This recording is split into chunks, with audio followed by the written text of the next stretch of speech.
Prong Collars, WTF Dog Training where only the truth matters. In this podcast we are going to take a look at the prong collar. I'm your host Graham, Master Dog Trainer and Behavior Specialist. I have worked with our furry friends for over 30 years, in many disciplines of training, from obedience to medical alert dogs, to behavioral problems. I have to say, before getting started, I have never seen the need to use any adverse training strategies. Prong collars, sometimes known as pinch collars. Can they be of real benefit in training your dog? In this podcast we're going to look at the prong collar. While supporters go on and on about its effectiveness in controlling big strong, power breeds, the prong collar is like putting a sticking plaster on a broken leg. Its effectiveness is going to be short-lived, the effects will only be when the collar is on.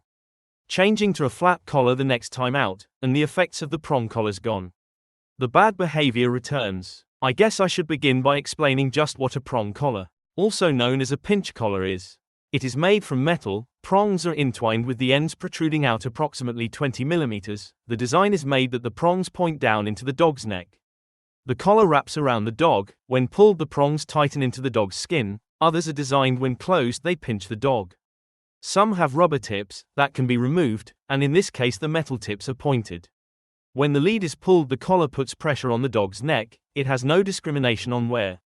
The larynx, arteries, the spine, the auricular nerve, the lymph nodes, thyroid glands and many other vital structures. Now I know there's people, including dog trainers, who say, it's the same when any collar is put on. Yes, true, but no other collar puts pressure on very small areas. If you put a wristband on, it will put pressure on the area, put nails through, and you're very likely going to be stabbed by one or more. It's the same thing. Before anyone points out that a dog's skin is thicker than ours, it is. However, you wouldn't put the same pressure on your wrist that people do to dogs' necks. These collars, say trainers and owners, who use them to defend their use, is that the pressure is a correction, mainly used in the bigger breeds or aggressive dogs. But my research shows these collars are used more in the bigger dogs that simply pull on the lead. Trainers and owners that I have spoken to almost all say, although the design may seem harsh, these collars lead to great changes in behavior. That might be so, but introducing pain into dog training can never be a great change. The changes I've observed in these dogs only lasts while the prong collar is used. Dogs taken off the collar very soon return to bad behaviors. That said, let's have a look at some statistics. The only reliable source I can find is from the American Veterinary Society of Animal Behavior. They report an improvement of control over strong dogs. The prong collars can make walks more manageable. A study conducted found that 52% of dog owners using prong collars reported better control during walks. A dog can quickly learn not to pull, helping to keep owners safe in busy areas. So, statistically, just 50% of dog owners had better control. The other 50% of dogs had to put up with the pain the prong collar was giving. I would definitely say not a great advocate for the collar. Well, hopefully the prong collar or pinch collar might fare better in other forms of training. Let's look at these statistics.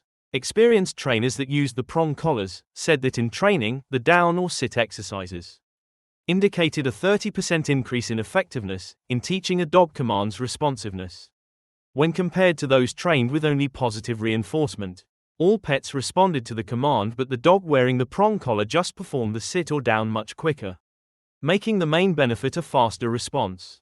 The owner's report where a bigger dog pulls or lunges reduces instances of accidents during walks. The main concerns owners have is the possibility of pain, whether you are a trainer or an owner.